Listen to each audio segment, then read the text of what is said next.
So happy to see you, man. Yeah, good to see you as well. Glad to be in Utah. Yeah, I'm glad you're able to appreciate the mountains that we have here as well. I've never been to Utah, and kind of imagined it a little bit more compact. With the valley would be smaller, the city would be smaller, and the scale of it was surprising. That's funny because it's always relative. Because I feel like it is very compact.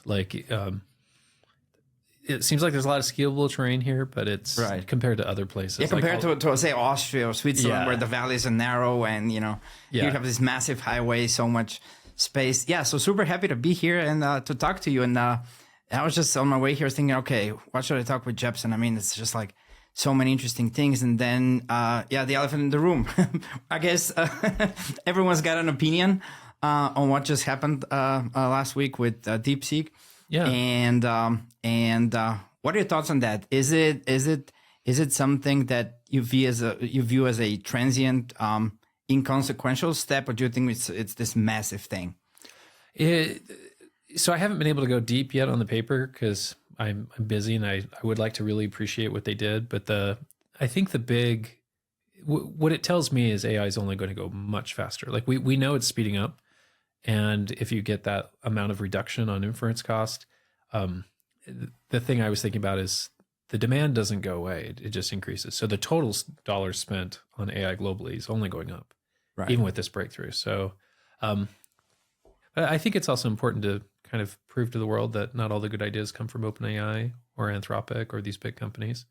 Oh, yeah. And I mean, I also didn't have a chance to go into details of it, but from the looks of it, it seems that most of it was just common sense engineering optimizations. They didn't come up with new math. They just figured, okay, how to not have it so bloated.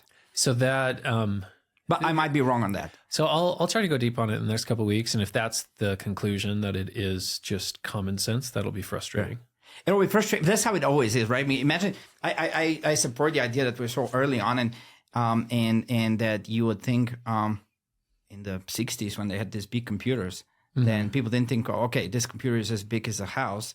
Let's have it, let's make bigger ones as big as a skyscraper, right? Yeah. Because that was where these guys were going for, and then people were like, okay, let's optimize it. And well, it brings up this concept of constraints. So if you're ridiculously constrained, you have to make do with what you have. But if you have $10 billion in compute, you can. I actually used to work for a hedge fund where we had a lot of compute, and so you could be kind of sloppy.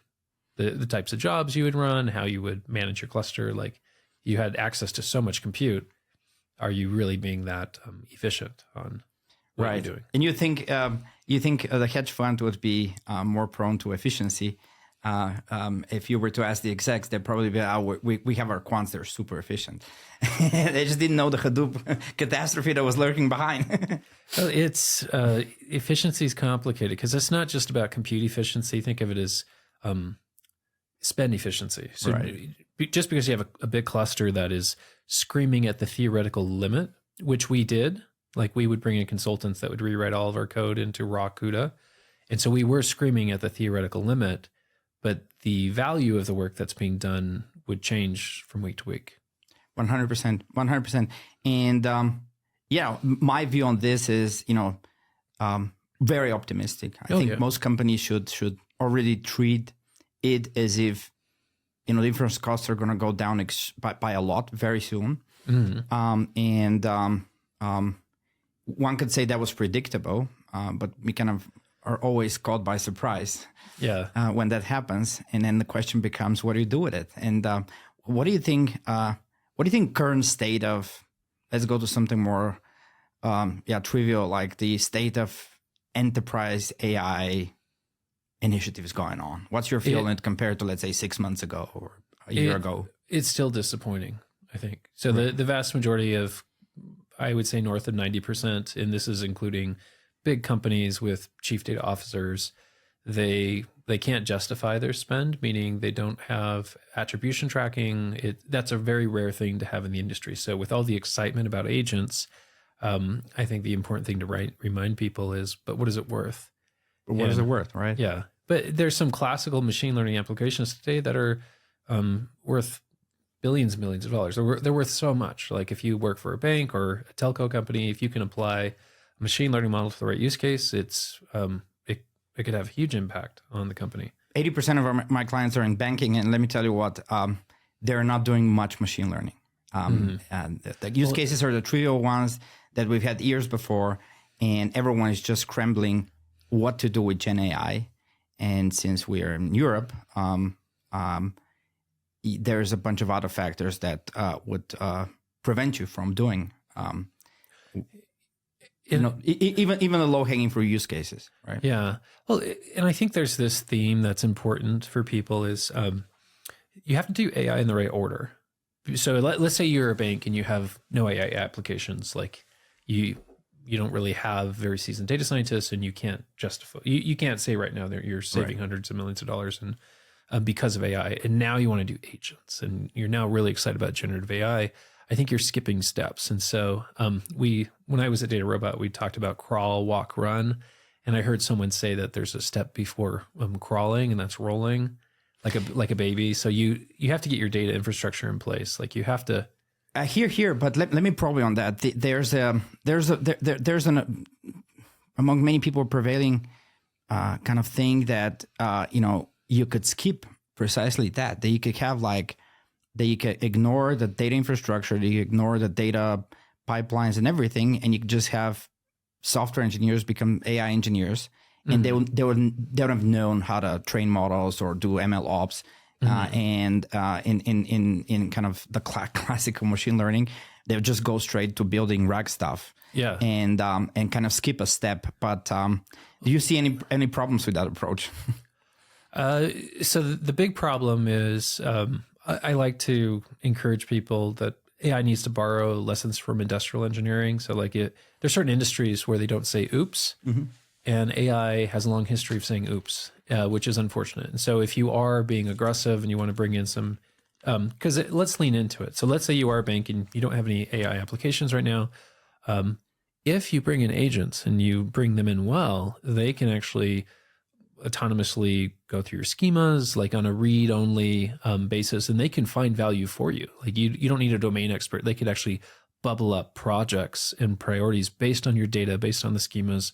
And you're now looking at a queue where the agent has already estimated the ROI. Like they're so good now, you could actually build out a system like that. But you need to be proactive on potential issues. So something that I used to work in semiconductor, and one of the things that we did is anytime you had a process change that was important, you had to document a potential problem analysis meeting. And the whole point of the meeting was to brainstorm all of the issues, and AI often misses that. So anytime in the news, if you look at a bad AI example that is damaging or embarrassing, it was very preventable in most cases. Right. 100%. And it comes, there's a certain level of maturity on the technology stack that you have to have, and not skip steps, as you said. But on the other hand, the agents is a story where I think the bigger value, at least in the immediate phase, let's say towards the end of the year, when you see more of those standard kind of enterprise application type of thing, what some people call service as a software, where you have agents that would just be a virtual employee that could just run several systems, right? And what that would mean is probably that you would install these digital workers onto your existing systems without even updating them, because they'll just run with SAP, with email, with Excel, with maybe some other application that you could adapt it to, and you just automate work, but would not introduce a new level of technical excellence. It'd just be a digital worker instead of a human worker working the same systems. But I think that would just be step one. What's your view on how the agents would evolve? Like the first generation real usable agents in the enterprise. I think for the next year or two, they're going to be kind of clumsy. And so maybe I'm going to divide this into two steps. So the first step is there's so many companies that are offering, they're trying to make agents easier, more accessible. And then you have people that are just rolling up their sleeves and making it work. So imagine engineers that are smart, they're enabled. And I think for the next year, the big wins are going to come from the latter, the people that are just rolling up their sleeves. And so the way I described it to people is I put 95% of engineers into a category that I call stub my toe. And so they're playing with agents and then something bad happens, catastrophic forgetting, or there's some behavior that's frustrating. And so they throw their hands up and they say, well, they're not ready. And then you have the 5% that are determined to fix it every time, because there's always a fix. It doesn't matter what the problem is. You bring up a problem with agents, there's a fix. Right. You have to build additional systems. You have to, when you stub your toe, you can react to it. And so I think the real people that are going to win this year are the people with that mindset, that they're going to make it work no matter what, but they're going to be smart about it. Right. But that's just a top 0.1% of the companies and engineers. But I feel like the broader enterprise base, the broader your average bank, your average insurance company, average industrial production company, they are going to just have to wait for this to mature enough for them to be almost a plug and play kind of thing. Which is a very scary thing to wait, because if you wait long enough, then it's just as easy to your competitors. So think of like the barrier to entry. So right now the barrier to entry is significant. You have to commit. And if you're waiting for the barrier of entry to go to zero, by the time it goes to zero, you'll be out of business. And so there is a first mover advantage for a lot of these markets right now. Huge opportunities, especially in banking. Like the potential alpha that's on the table right now is insane. Like we haven't seen this. I was joking that it reminds me of the 80s, like when algorithmic trading first came online. If you're being that bold with your agent approach, like here's an ideal strategy for most companies, which very few would implement or chase, would be to match your engineering spend with your LLM inference consumption. So like I'm going to say you can't do that tomorrow, but if you're an engineer or you're a CTO, do you see a path in the next year or two where you are going to spend all the way up to an engineer's salary on LLM consumption per engineer? Probably not. Probably not. Probably not. But if you did, if you bit on that type of vision, like that reckless commitment, I could see very good things happening if you had the right leadership. This is such a great point, because we're super short, and especially in this day and age, super short on people with vision in the enterprise. I mean, you work with the best companies around here, and it's a very different mindset. But if you're let's say if you're a successful company that's 100 years old, you've always done your thing, you're the best in the business, but that now with this accelerating technology speed, and with the fact that your IT folks for a number of years have been pushing for some things that maybe have not been so successful, and now, okay, everyone has AI on top of their minds, but they aren't really going to go all the way with it. They're not going to match the spend of this and that. And then the question becomes, what are the things that you need to do to educate the leadership, the owners, the boards, to make them aware of how fragile their business is, unless they really commit, like you said? I think they're only motivated through demonstrations. So PowerPoints and slides and about this great future that's coming, no one cares. But the moment you say, the moment you demonstrate that you can solve an impossible problem in less than 10 minutes, something their engineers would have spent days doing, that now is, I'm a big fan of pulling the rug out from underneath people. And I think sometimes you need that. Absolutely. But you're going to have a lot of, one of the issues with bigger enterprise companies, I can't remember the bank, maybe it was Morgan Stanley or one of those banks. I was talking to one of their heads of innovation, and he was complaining that he wants to have more nonlinear thinking in the bank. But the problem is that culture, that environment does not allow that. So like just the way the enterprise is, just the way they kind of grew up into that position, you're not going to have moonshot innovation coming out of that team, because that's not the culture that they. So this is quite common for people to try to create. You create an innovation group, or you buy a company. Like the real breakthrough innovation, it doesn't work well in the standard enterprise cultural environment. But that's almost, I've always considered this almost a feature than a bug, because that's how. Because imagine an enterprise that could go around that basic flaw of a large company, they would rule the world. So, that's where you have space for newer companies, for small, more nimble players to come up and do stuff. Because like you mentioned, the fate of the innovator, of the someone who would be willing to take the risky project, there's nothing in it for them other than just either to nerd out or to just, take crazy amount of risk on their career. And whenever I meet people like that, I can really feel it takes one to know one, but this is super rare. And the question I always ask myself is this a good idea at all if you were to advise someone on a leadership path to go that route, right? I think one of the issues that exists is I think our compensation systems are broken in the enterprise. So when I was working in semiconductor, you would they had capped bonuses. So if you did something brilliant this weekend that ended up saving the company $10 million, you're not getting $1 million. You're not even getting $100,000. Like if you're probably not even getting $10,000. And so why wouldn't the company give you an appropriate bonus? So if you had bonus incentives where if you're an engineer and if you can RPA or bring in an agent and do it outside your 40-hour work week in a way that has massive impact on the company. I think one of the things I've learned being a business owner is a lot of employees, they don't understand the reality of the market forces. And so, so if you're an employee that figures out a way to reduce headcount by 20%, you should be rewarded. And that should not be a sad thing. That should be good. People will always have places for new jobs. Like think of a human is stuck in a process and you can augment the process. That's great, but you can automate the process. And the moment you automate the process, you don't have the human walk out the door. You find a new process. Like this is just, 100% agree.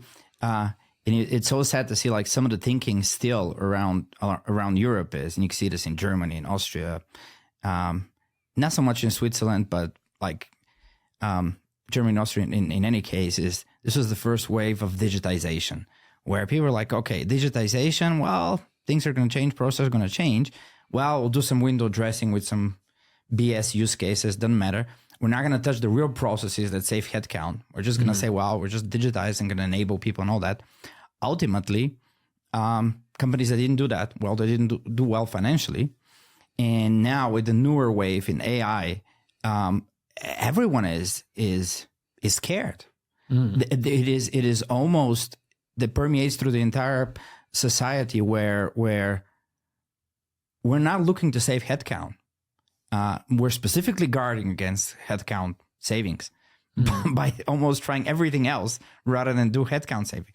But ultimately, it's gonna for the companies that don't do that, they're not gonna be around for long.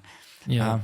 But what I was talking to U.S. companies here, I kind of feel that they're having similar issues, right? It's not just a particularly European thing. In Europe, it's more pronounced since people are more verbal about it. But looking at the way that the regulatory, looking at, for example, regulatory space for U.S. banks, they are very regulated. They're not much better off in terms of regulation than in fact, for some areas, we in Europe enjoy more freedom.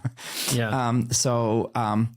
It's up to the individual institution and organization to figure out and to have like a leadership that could go around these things. And it's difficult. Do you think that the leadership mind, it's very tough to comprehend this pace of change.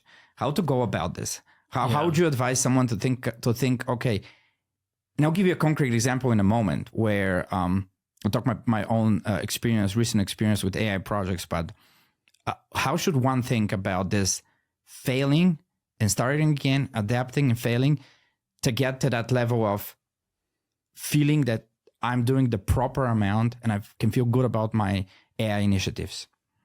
Well, I think the time scale of failing has to be changed dramatically. But that's that also impacts the unit of work. So if you tell me that you are doing project X, and traditionally this would take 4 months, we should be having a conversation about, well, how do we do it in 2 months, and then in 6 months, or like you're going to have this halving principle. Like we talk about the 10x. So for people that are really good at agents, they're moving at almost 10 times the speed of someone who's not. And I think for people that are really sold on this concept of agents, they're all signing up for a future in the next year where they're 10 times faster than they are today. And so the concept of the 100x engineer is showing up. So every business, they have to be, Mark Zuckerberg announced, was it 5 or 10% layoffs are, potentially on the horizon in the next year for engineers. And a lot of companies need to be thinking that way. They can't be comfortable with how they've done things in the past. Mm. Absolutely. And that's nothing new. IBM did this in the early 90s to get out of the crisis, right? With the curve and bottom 5% out every year. And many other companies after that. But there's no reason why. Maybe it's a good thing, right? You see that the sell-off in NVIDIA and the chip makers and some of the AI companies. I don't view this. I don't know what your opinion about this, but I don't view this as a negative, as a purely negative thing. There has to be a correction. They were playing with monopoly money, as far as I can tell. Yeah. What do you think? Is it a healthy correction? Is it something where, because a lot of people were thinking, okay, what's happening with the markets right now? Well, AI, I think it's a short-term correction, but AI is going to the moon. So people think some of these evaluations are so crazy. OpenAI's evaluation, right, or these new companies that are bringing money on. But the amount of value that is out there with some of these systems is like if you think about law, you bring AI into the legal system, that can be devastating if you're a lawyer. But if you are a first mover into that market or healthcare, there's just a lot of, there's so many opportunities to make money right now with AI. 100%. Yeah. So I see it as a temporary. I don't see it as a true correction. Maybe. And also one of the things that some people say is, well, if, let's say this is almost human-like intelligence. Let's separate the intelligence of just retrieving all sorts of information to an ultra PhD expert level from actual ability like an AGI to learn and behave like a learning mechanism. But let's say the price of intelligence drops. Everything points to the fact that people will just use more of it. That doesn't mean that we'll not have lawyers. They'll just give up or finance people, accountants, etc. I think even a large part of distribution will figure out a way to be more productive and will have more work rather than just say, okay, well, just AI is doing my job. Now I'm going to do gardening and off-grid living and whatnot. Yeah, I like to think of, so this is not an exact rule, but they say every human gets about 2 billion heartbeats in a life, give or take. And I like to think that we have a discrete number of brain cycles. Right. And a lot of humans are overqualified for the work they do. Right. They're staring at the computer screen and they know exactly what they're going to do for the rest of the day. And that's unfortunate because the human brain is a miracle and that human should be staring at an impossible problem on a regular basis that they're attempting to fix. And that's where AI will help consume all of those, all the low-hanging fruit, all the things that you know how to do. It's interesting because it will give people more purpose. We could talk about universal income and some of the problems around that, but it'll give people more purpose if they're embracing AI, because if you think about the highlight of your career, well, what was it typically? Well, you were working on impossible problems with a team, with a likelihood of failure, and you succeeded. Exactly. You were sitting in the trenches with other people, just banging your heads against the wall, solving a problem. Yeah, you weren't. You didn't say, "Well, I was an underwriter doing the same thing for 10 years, and then that Friday I did the same thing." Like that's not purpose. That's a paycheck. Yeah, if you think of it, I mean, I know banking. If you think of banking, it's like, some part is okay, transactions, just the transactional part, like infrastructure for transactions, and a large part of it is just cost of compliance, and most of it, which could be automated by AI to the greatest extent, is just an event happening and triggers some document workflow. That's it. That's all there is to it. And some person pushes the workflow through the steps. There is absolutely, I believe, nothing that is not to 100%, or let's say to an extent that is better than what the human can do. Mm-hmm. Or like technology-wise, we're already there, but you don't see it solved almost anywhere, even in the basics of it. And so the opportunities are huge. And I want to come back to the point where the first mover advantage, because I want to challenge that point a little bit. For some things, first mover is great. For others, it's, the last mover. Yeah. And in my experience, I mean, we started doing something a year and a half ago and then kind of dropped it. Just work. If you heard the software SaaS, right? It's used, it's legacy tooling. And people want to move away to platforms like Databricks, Snowflake, move to Python code. And so a year and a half ago, we figured, okay, let's just do some workflow engineering and do some nice front end, have the AI analyze your code base in SaaS, because it's mostly data analytics code, and it would comment the code, it would give you an architectural diagram of it, because people who it's not version control. People have been writing or overwriting it over the years. It's a horrible mess that most banks and many other institutions have. And let's convert it to Python code. It can run anywhere, or Snowflake. And so we invested a lot in that and built up a tool and everything, and got some interesting traction. But then, let's say the likes of GitHub Copilot.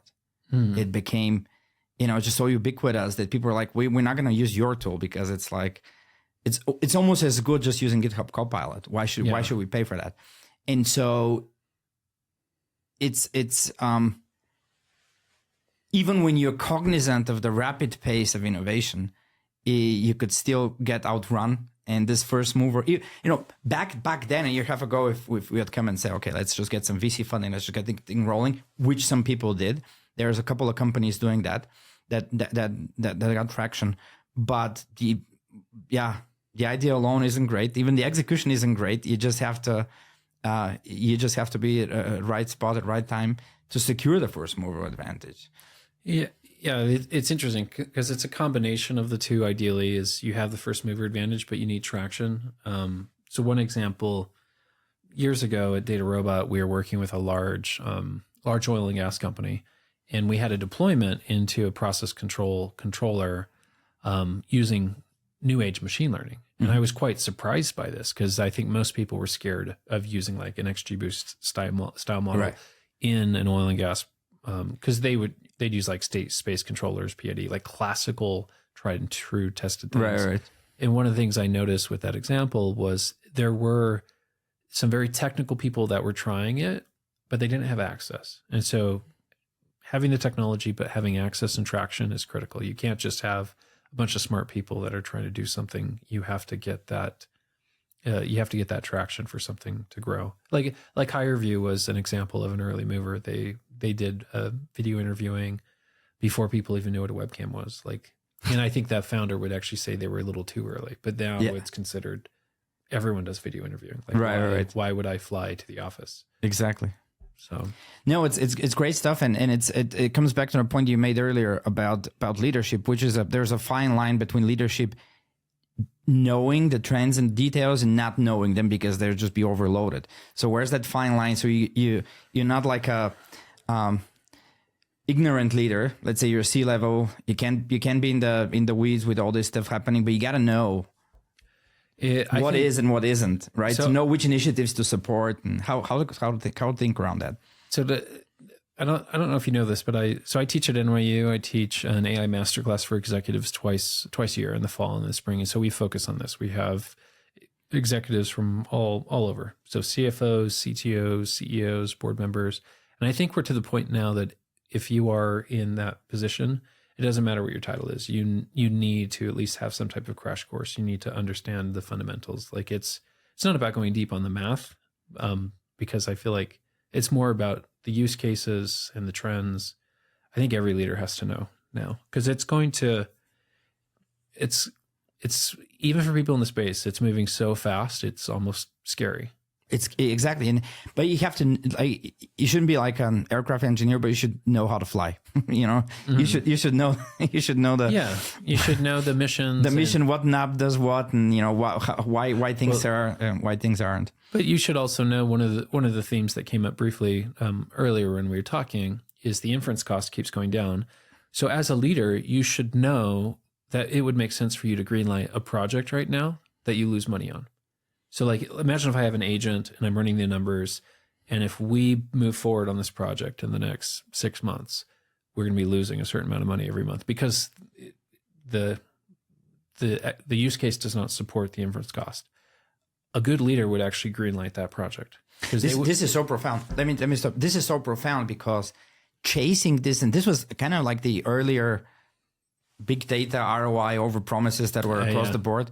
Yeah. That greenlighting a project that loses money means that you're aware enough that the win is actually not in 3 months. Yeah. The win is just keep grinding at it until we really transform the business. Yeah. But that takes a lot of courage on the leader part. That isn't something that for the faint of heart, because you're aware of the pressure that these guys are, and it's. Well, I've enjoyed the last 4 years selling to executives, and one of the things that I appreciate much more is it's always Game of Thrones with the executive team, and this is without AI. So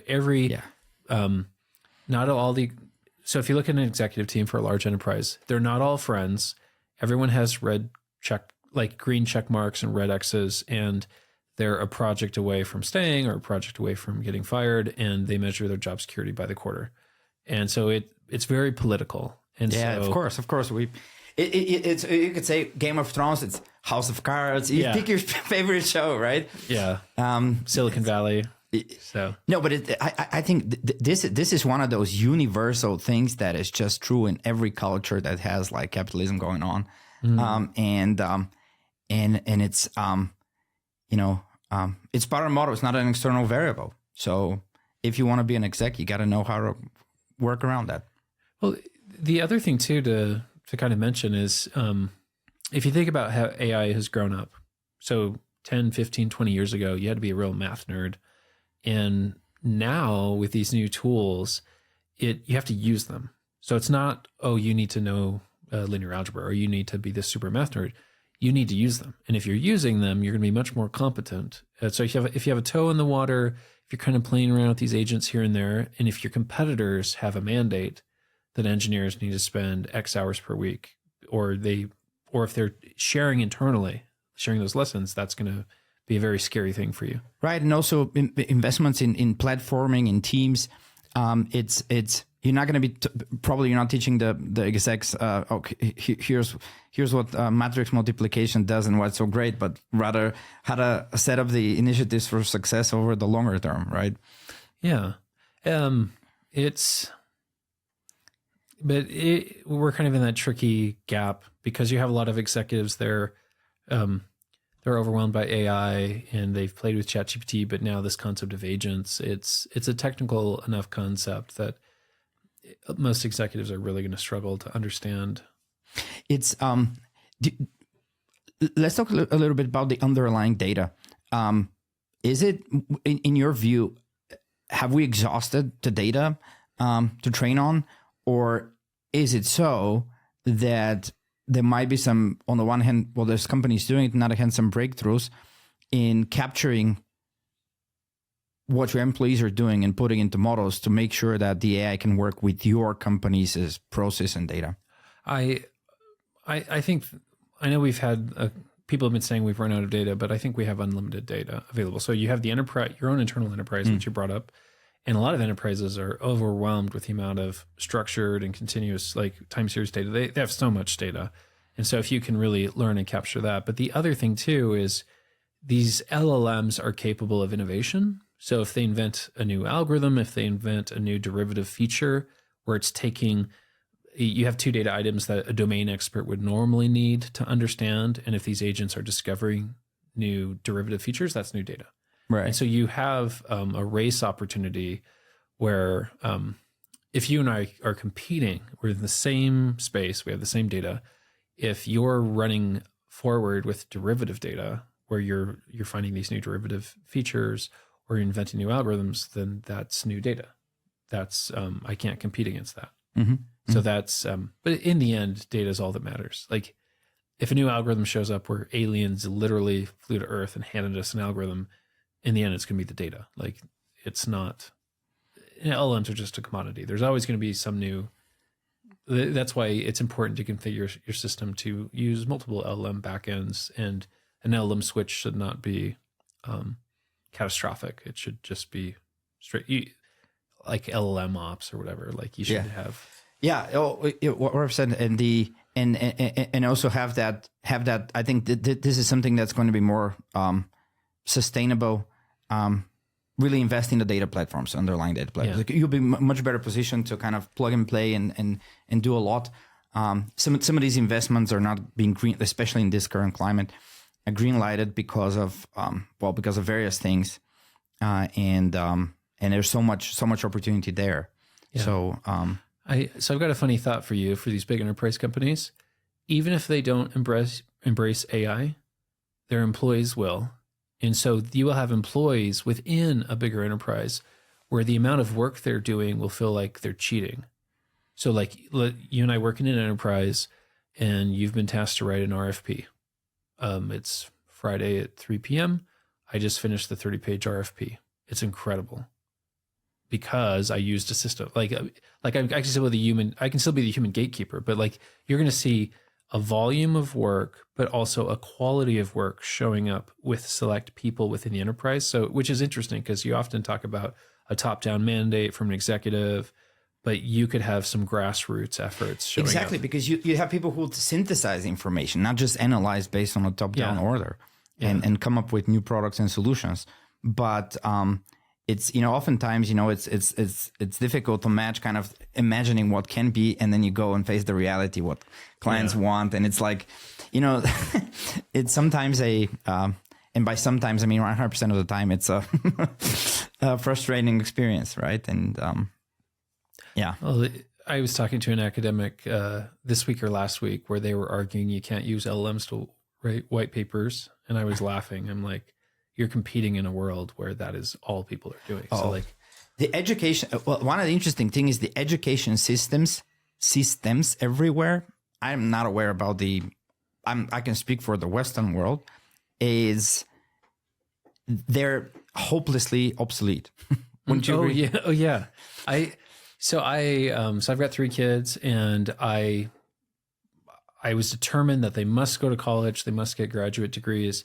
And now I feel like I could care less if they, pick a topic you want to study in college. And I would argue if you are an expert at LLMs, it will teach you that topic faster to more depth than your peers. Right. Well, the teachers of my older kids are not listening. So, I mean, virtually 100% of his homework is done with the help of LLMs. Yeah. But one thing that I found amazing is that like an 11-year-old can figure out, it's almost like they were trained on AI generated content and can recognize whether something was written by an LLM vastly better than someone our age. Yeah. Right. So because they know what kind of, they played around with it so much with prompts and responses that they know, okay, this is what the LLM generates. And this is how to tweak it such that it looks like it wasn't generated. Yeah. So it's, my daughter was having an issue using an LLM to write a report, and she was asking me, she was talking about something like, oh, it's using this language and I don't like it. And I said, well, did you tell it who you were? And she got really frustrated. She said, I did. I said, I'm a 9th grader, top of class. Like she's giving the full context about who she is. Yeah. And I think it's unfortunate that some teachers are pushing back on this, because the way I see it is, in the end, the student wins or they cheat themselves. So if I'm a student and I say, oh no, I forgot my report, it's midnight, I have an LLM write it, versus you're the student that spent you spent 2 or 3 hours writing this report where you're crafting the style, you're checking the references. If I'm a teacher reading both, think of it as like the curve just shifted. Exactly. So now what would have counted as an A report before is now bottom of the barrel. Yeah. And you are actually really refining this masterpiece of a report, but they also have to test the comprehension differently, and also the level of creativity that is possible. I feel they're constrained in such a ridiculous way by a system that is just so old. Yeah. I mean, I can speak for Austria. It's I don't know how many hundreds years of old, 200 something. I might be wrong, 150. but essentially unchanged. And so it's not like the level of reform that's needed is something no one would dare to try in order to really unleash the potential. Yeah. And so I think ultimately the market will provide by just having the kids, like just like your earlier example with engineers just working in parallel and stuff, that they would just LLMs would help them not have school get in the way of their education. Yeah. Well, I think because you can learn so many things that but the thing that is encouraging but also frustrating is when I went to school, I had to learn very complicated science topics. Like I was a chemical engineer, physical chemistry and stuff. And I would argue I never quite understood some of the most difficult concepts. Right. Because you're reading this terrible book. Where now with LLMs, it's going to help them. Like someone in a few hours will understand more about the Schrödinger's equation than I did. And I think this is how they're using it. Yes, obviously some people were just cheating and just slacking, but essentially it's like a on-demand professor that could teach you anything. Yeah. And has the patience with you. Yeah. And your mind doesn't wander because you're hearing stuff you didn't ask for. So for people there's almost this asymmetry. So for people who are not going to do the work, they're going to be much worse off. And people that are willing to do the same amount of work, then they would be exponentially better off. Yeah. And so there's going to be a huge difference. But you really can't say that, someone cheated and that's why let's make it bad for everyone, right? Yeah. Well, I think I'm sure some education people are listening to this saying, well, these guys don't know what they're talking about. This is so ignorant. The scary thing is we're not trying to prepare our kids for our present. We're trying to prepare them for their future. And so right now they're being forced through the system to get them ready for what we got ready for. And that's not their future. Their future, every student should be better than us at LLMs. Every student should be running circles. A fun thought to share with you there. The future of education is going to be really fun because think of government, corporation, hobbyist. Sometimes technology comes through those tiers. So at first it takes a government to build an LLM and then trickles down. I would argue we've reached the level of technology where it's no longer science fiction for someone to generate an entire Rick and Morty cartoon that you and I can't distinguish. And it's all the voice, the art, even the flow is really good. You think it's an actual episode, but it could be teaching you a mathematical concept. So imagine a future soon where a student can ask, you can learn any topic and you can either spend 30 minutes of a very intense Rick and Morty episode, or you can laugh for the next 3 hours. You'll learn the same thing. Right. And also it would change media, right? Because you would have the ability to have like, I think this colloquially known as video games. I mean, you'd have like interactive tailored entertainment that will also teach you stuff that is just not, you just can't produce it at this scale at the moment. I think generative video games is one of the most exciting applications I've seen this year. That's wild to think that you could be playing a game and this level, this thing that you found, it's just this generative pathway that cannot be repeated. Like, I think that's so wild. Like, I think the NPCs are not going to feel like NPCs in GTA 6, but let's see. You're going to make some real friends you'll talk to. You'll swear that they're real people. Yeah. So I'm still stuck. So my kids tease me. I'm still stuck on the world's greatest video game, James Bond 007, Nintendo 64. I haven't. You haven't played that one? No. It's the graphics are terrible, but it was what brought the first person shooters. Okay. So first person shooter was not a thing, and then that game was very successful because you could have multiplayer. You could have 4 controllers, and we're running around in this James Bond level. But video games, first person shooters. I thought of Doom and John Carmack. One of the interesting things that he was saying, not recently, I believe 2 years ago, was that in his mind, the LLMs will not get us to AGI. Mm-hmm. It'll be something that's more akin to a 4,000 line code, something that someone would write, and it'll have the ability to learn and to reach the intelligence of, let's say, I don't know, 4 or 5 year old child with the ability to learn as you feed it more data, and not be this gigantic, ginormous, gazillion amount of parameters, ultra expensive to run thing.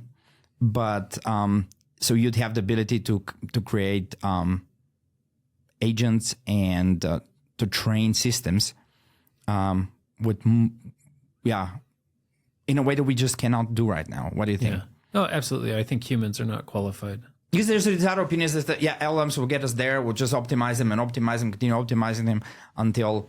But ultimately, this is one. Even though I'm by no means an expert of it, but this branch of processing text is just not. It kind of feels like it's already a mature stage. It was a good, and it will not be the AGI artificial human. Going sentient. Think of it as compute efficiency, where humans, the transformer was in 2017, and we haven't found the next big transformer breakthrough. Exactly. Despite effort. A lot of people have tried. And so I'm convinced that humans will not discover the next big breakthrough. These LLMs are capable of discovering new math on their own. They don't need us for that. It all comes down to a benchmark. So if you have a benchmark, the LLMs can, already we see examples of runaway innovation. And so I think, but the concept of AGI is, I like to think of it as a continuous scale, right? Rather than being discrete. Is we're on this continuous scale already. So we could trick our parents that we've created this sentient AGI, but we can't trick 99% of the world. And that number will keep going up and up. And that makes sense. But the thing actually, this is a question for you.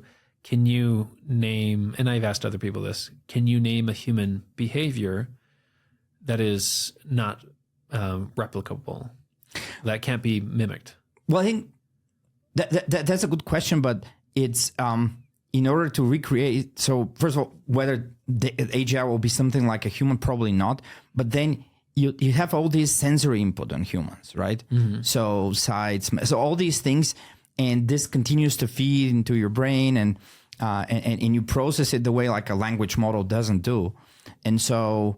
I think the innovation would probably come from improvement in robotics and hardware, and the ability to process sensory input. And I think at some point, it is entirely possible that once you coexist with some sort of an artificial intelligence connected to your brain, this is where and it might start I know Neuralink, and the obvious example is, but probably 10 years from now, that wouldn't be 15 years from now, that wouldn't be so far-fetched, right? Yeah.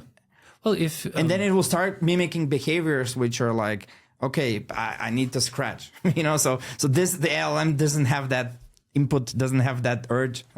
Yeah. And so it can be human, but in terms of, processing emotions, processing,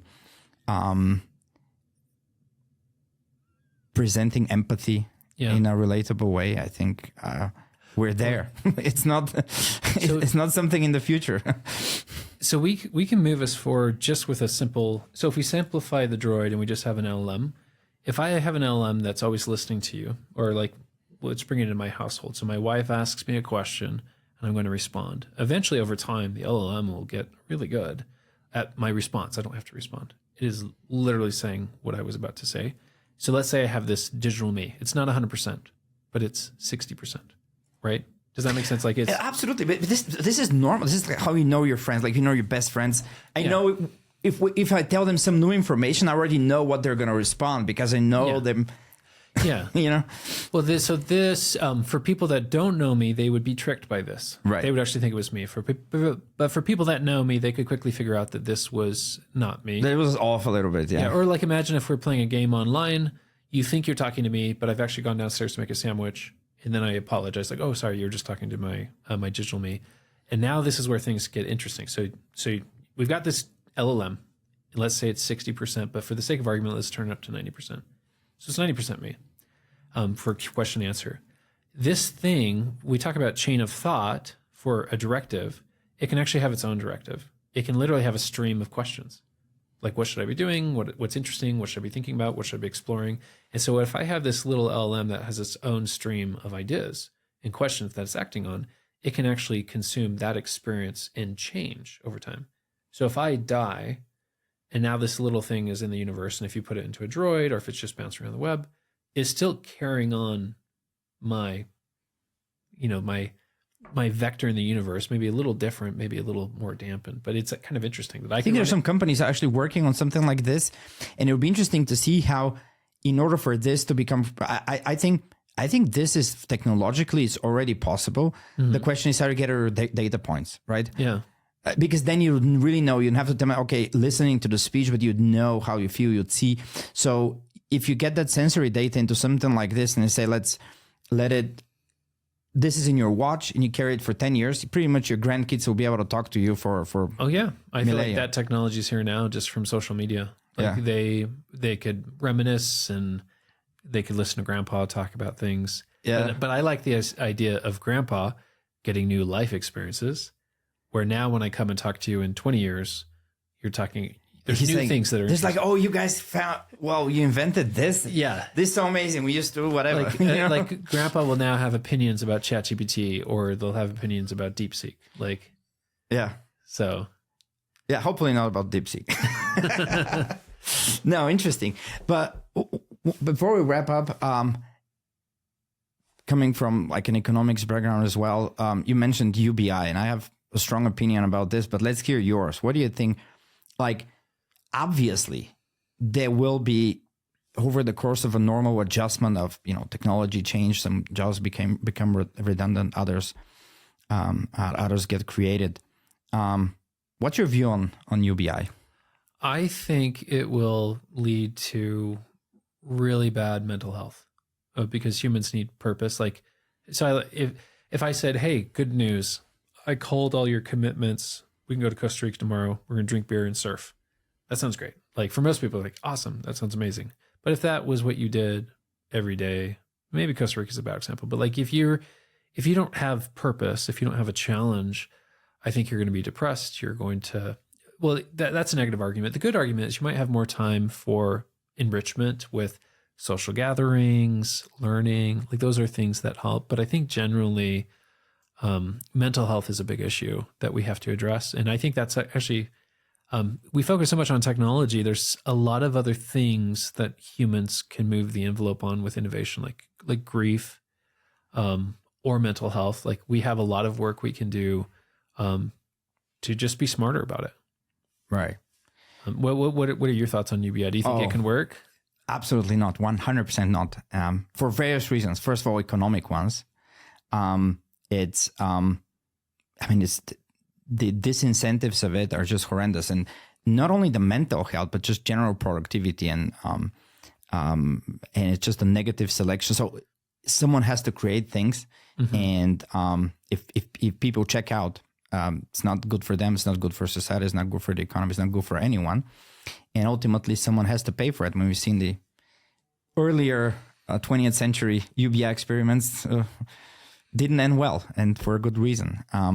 But one of the interesting things that I see, instead of thinking, coming from Europe, and you see the, safety net systems and whatnot. I mean, you kind of can argue that it's already there, right? I mean, in places like Austria, Denmark, there is UBI. It is what it is. And maybe too much of it, but some of it is justified. I absolutely agree. But the interesting aspect of AI is whether you can transform how governments operate, how bureaucracy, because that's a huge cost. That's a dead weight lost on an entire economy. I mean, and this is an area where it's not like we're talking about how to optimize the enterprise and the pressure. And on the other side, there's these people pushing paper, and some of the initiatives that they would do, the lighthouse projects are trivial things that the enterprise has done 30 years ago. So my hope is that someone finds some courage to, for all I care, give these people UBI and just replace them by systems, right? Because you kind of, like, if you're a bureaucrat and you do, you're pushing, building permits, you can check out. We're okay with it. And then and then there's going to be an interesting LLM that will actually process these things and actually give good advice and be impartial and fair and cheap and efficient. And for all I care about your job, you can go ahead and get funded until you can go and have beers to, I don't know, where you go, Mexico, Costa Rica, in Europe would be Greece, Spain, whatever, Italy. Yeah. So, well, I think in that future, then they vote on the cost function coefficients. So what are the priorities? They're not necessarily voting on the leader, but the thought I had listening to you is there's a lot of governments that need a lot of work. Like if you think about South Africa, like if we had an essay competition about how do you fix corruption in South Africa, a political science major, that's a very difficult essay. Like how do you come up with it? But AI could actually come up with a system that in the next 70 years, we can fix corruption in some of these governments. And there's so much, I think freeing people, like people's like, what are these people going to do that will, I don't know, there are the marginal people that wouldn't be able to, be productive with AI. But there's so many other things that they can do in the real world. Like you mentioned Africa. I mean, there's like the problem, the economist, Tyler Cohen was talking about this, like the problem of clean water. It's entirely solvable by today's standards. Still not solved everywhere. Just we have the intelligence for it. It's not like we're missing the compute power for it, but it still hasn't been solved. So why not go and solve that instead of just pushing building permits all day, right? Yeah. So sorry for the people pushing building permits. If they're probably not on this podcast anyway. But I think the and a last thought is, I mean, now we've heard that the AI regulation is being rolled back in the US, while it's being doubled down on. I mean, you have in Europe the EU AI Act, if I'm correct, starting August. Yeah, there will actually be the first fines for non-compliant organizations. What are your thoughts on the AI regulation and how, from an individual enterprise perspective, save for the legal details of it, but how should an exec think about it? Regulation's difficult because in this case, innovation will flee regulation.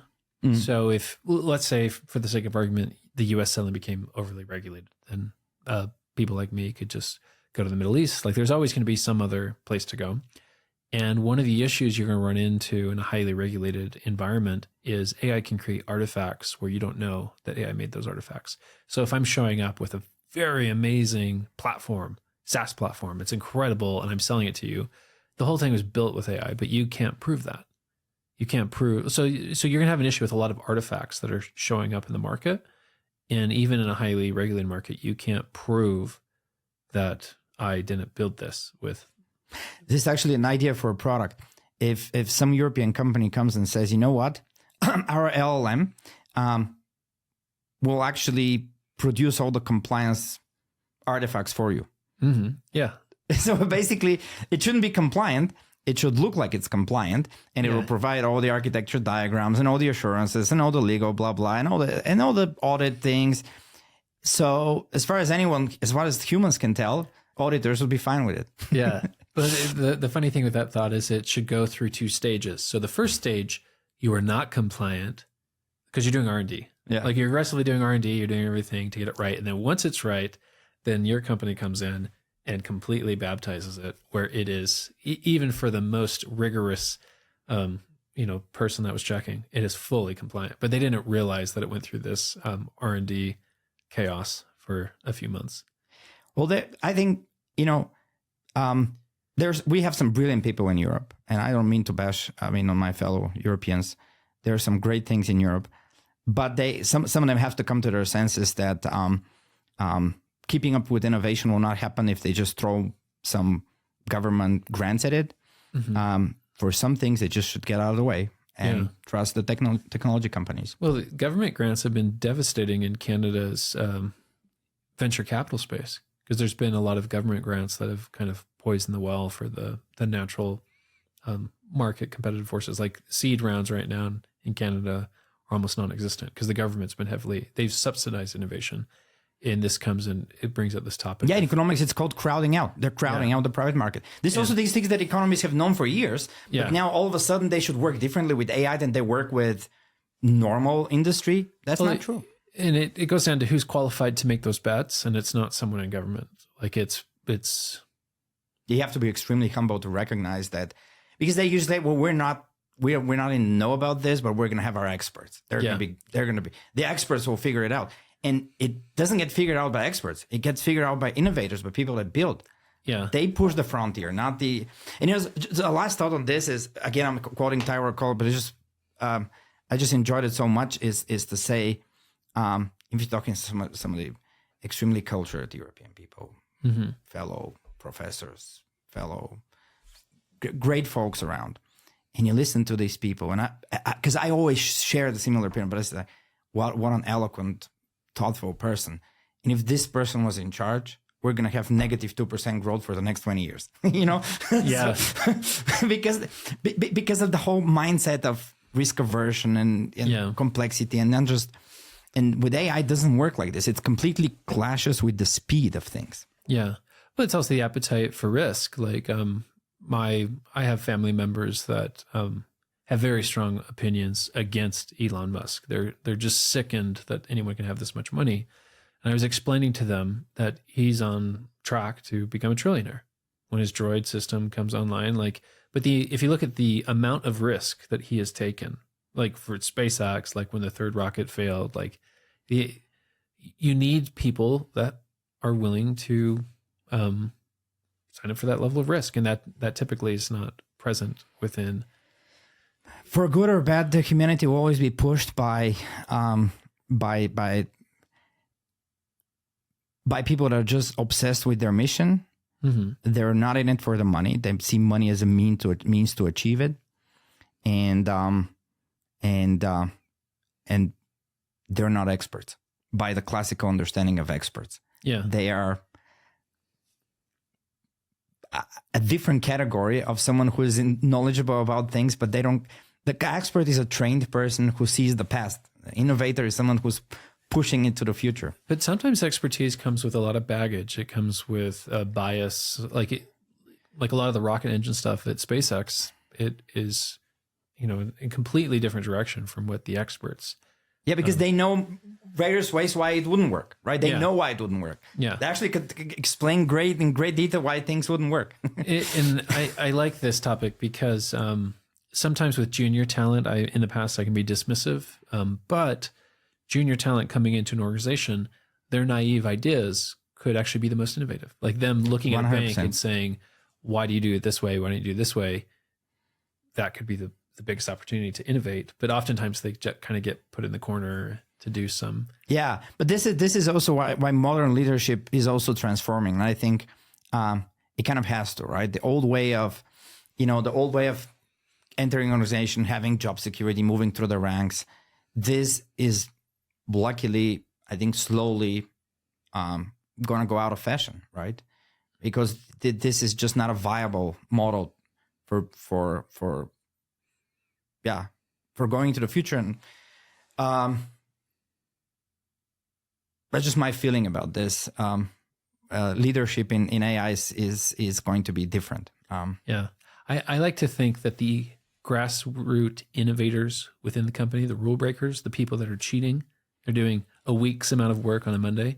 I'm hoping they become the new leaders. Well, let's end on a positive thought. I hope they get supported.